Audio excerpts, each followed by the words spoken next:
তবে এতটুক যে মনে রাখবেন, কবর যত জটিল, কিয়ামত তার চেয়ে অনেক বেশি কঠিন। কিয়ামত যত কঠিন, জাহান্নাম তার চেয়ে অনেক অনেক অনেক বেশি কঠিন। কি দিয়ে বোঝায় আপনাকে কিয়ামত কত কঠিন? কবরই আপনাকে বোঝাতে সক্ষম নই। আল্লাহর নবী বলছেন, উত্তরে ভুল হলে ফেরেশতা মারবেন। এই কথা বলে তিনি থামেননি। তিনি বলেছেন, যেই ফেরেশতা মারবেন সে ফেরেশতা চোখে দেখে না।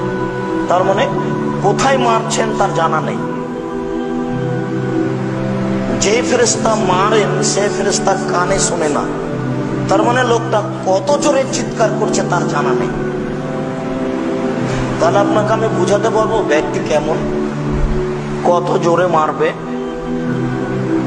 একজন পুলিশকে যদি বলা হয় যে একে 100 লাঠি মারো, তাহলে প্রথম লাঠি যত জোরে মারবে শেষ লাঠি তত জোরে মারতে পারবে না। কেন? ও মানুষ, খায়, পেশাব পায়খানা করে। আর যিনি কবরে মারেন তিনি খান না, পেশাব পায়খানা করেন না, তার শরীরে কোনো ক্লান্তি নাই, ক্লান্তি বুঝেন না। কোথায় মারছেন তার জানা নেই, কত জোরে ব্যক্তি চিৎকার করছে এটা তিনি বুঝেন না। শুধু আল্লাহর নবী বলেছেন, মারলে ও চিৎকার করে, এত জোরে চিৎকার করে, সারা বিশাল পৃথিবীর জীবজন্তু, কীট পতঙ্গ, পদার্থ, জড় পদার্থ সবকিছু শুনতে পাই।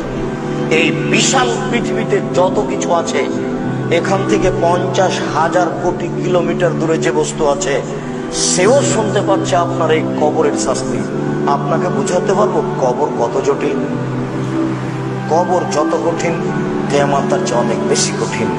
কিয়ামত যত কঠিন, জাহান্নাম তার চেয়ে অনেক অনেক অনেক বেশি কঠিন। এই বৈঠকে আমি কি দিয়ে বুঝাই আপনাকে কিয়ামত কত কঠিন?